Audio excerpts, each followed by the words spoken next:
Ito na nga ba yung time para mag-electric vehicle ka?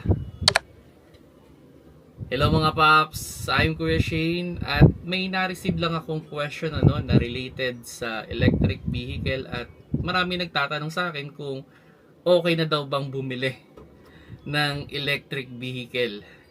Actually, yung may nga doon kung okay daw ba sa TNBS. So, I may driver of TNBS and kumbaga, humingi sila ng suggestion kung okay na ba daw talaga mag-EV. At ngayon, sasagutin natin yan, Now, para sa akin, okay naman mag-EV kung laging short ride or within the city lang yung pupuntahan mo. At capable ka na mag-install o mag-set up ng charging station or charging area dun sa parking space mo. Okay na yun. Now, kung ikaw naman yung tipo ng car owner na mahilig sa long ride, hindi ka capable na mag-set up ng charging station, your own charging station halimbawa, nakatira ka sa isang condo, walang charging station mismo yung parking space mo, or street parking ka lang, or malayo talaga yung parking space mo doon sa bahay mo, maybe hindi talaga sa'yo okay ang EV. Hybrid, maybe. Kasi dyan sa hybrid, hindi mo naman talaga babaguhin yung lifestyle sa pagkokotse. Kasi nagagas ka pa rin naman para tumakbo yung inyong sasakyan. Yun nga lang, extended lang yung range nyo talaga kasi mas matipid sa fuel yung mga hybrid.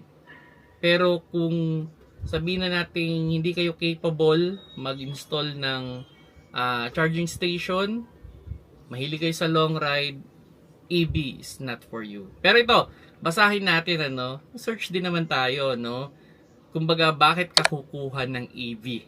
Yan. Nakalagay dito, you drive daily in the city. Ayun, tama naman kumbaga yung mga short distance lang naman. Halimbawa, for example, Makati to Mandaluyong, Makati to QC, yan, Makati to BGC, Makati to Pasay. So okay lang 'yun, mag-EV ka diyan kasi talagang 'di ba? Short ride lang 'yan, few kilometers lang 'yan, maybe 5 kilometers away lang yan, balikan 10 kilometers. Kung makukuha mong EV, 400 kilometers na yung range niya. Sisiw na sisiw yan, di ba? Then yun, pangalawa is you have home parking with charging. Yan.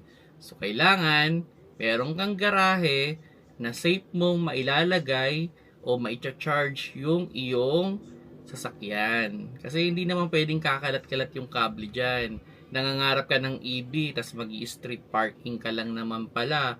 Nakalatag yung kable mo dyan sa kalsada. Pag may natalisod dyan, or may magbiro, putulin yung kable mo, maiiyak ka dyan. Di ba? So, yun, kailangan meron ka talagang dedicated na parking para mag-charge ng iyong electric vehicle. And pangatlo, you want lower running costs. Yan, tama naman yun. Kasi mas mura naman nga talagang electricity than fuel sa ngayon. So, sabihin na natin, may natanong ako niyan halimbawa, sa di gasolina na sedan, gumagastos kami ng mga 1.5 per day. Pag yung EV na daw, mga around 400 to 500 na lang yung pag-charge. So, which is, halos kalahati or 1/3 yung masisave mo, doon sa or less than half pa yung masisave mo. So, goods na goods nga naman talaga. Running cost, napakatipid. You want less maintenance. Tama rin yun. Less maintenance. Kasi, less moving parts yan Wala na dyan yung mga tipong palit ka ng mga belt, mga ignition coil, yung mga spark plug. Wala na mga transmission oil yan. So, napakatipid talaga sa maintenance yan. Totoo din naman yun. And, you like quiet and fast acceleration. Totoo to.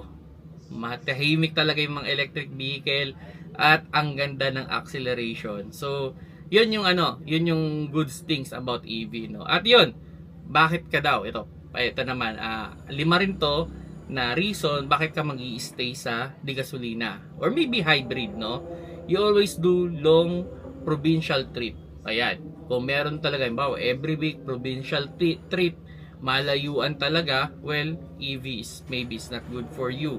No? Kaya ako nga, suggestion ko talaga sa mga bibili ng EV, like for example, 400 kilometers yung range ng EV ninyo na nagugustuhan, siguraduhin ninyo na yung pinupuntahan ninyong province is around mga 300 lang. Yung kayang ibalikan with a single charge.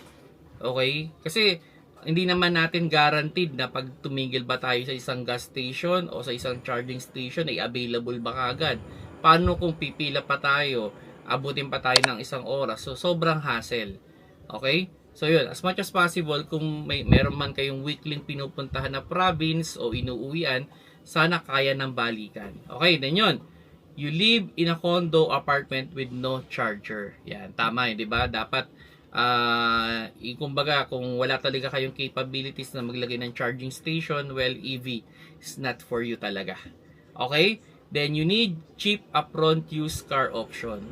Sa ngayon, ito medyo nagpapantay na yung presyo eh. Kaya hindi na masyadong issue tong in terms of price eh. Halos nagpapantay na yan. And you don't want range charging planning. Ayan. Tama yun, no? Kung baga sa EV kasi kailangan mong planuhin talaga eh yung biyahe mo. Kasi alam mo merong capability, meron lang limited range at limited lang din sa ngayon yung mga charging station. Kaya kailangan pag EV ka, paplanuhin mo yan eh. Halimbawa, pupunta ako ng, example na lang, Manila, going to Bicol.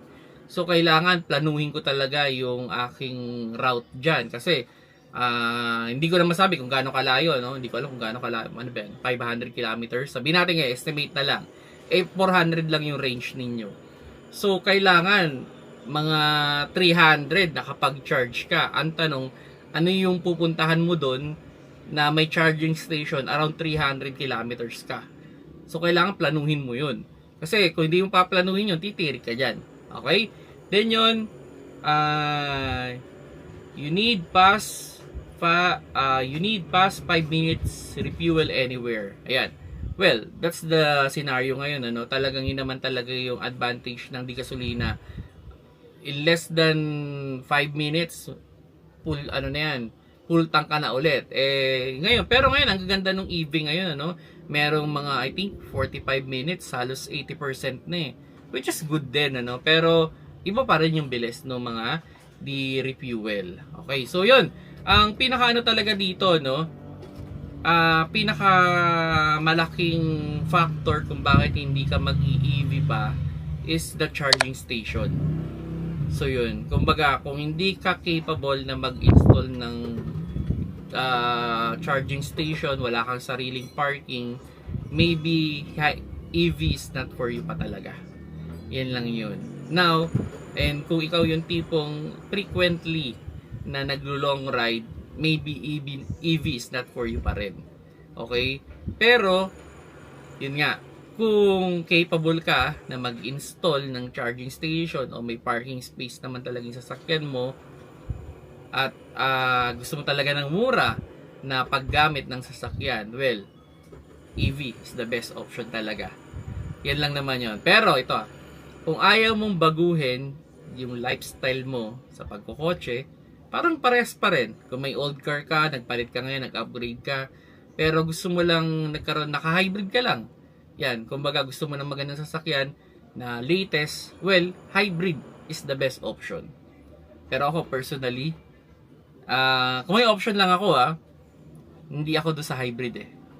Kasi that's too technology. Kasi nga ito yung pinakatanong ko dyan eh. Sana may makasagot din ano. Tatakbo ba ang hybrid kung sira na yung kanyang dinamo at yung kanyang charger?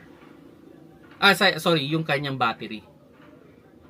Kumbaga, in the future, bumigay yung motor, bumigay yung battery, magagamit ko pa rin ba yung kotse? So, kung tatakbo pa rin ng di gasolina, well, hybrid talaga ang isa sa maganda. Pero kung hindi siya tatakbo using the gasoline only, maybe mamimili talaga ako doon sa di gasolina or di charge na kotse. Kung nagustuhan niyo yung video, pakilike na lang mga paps.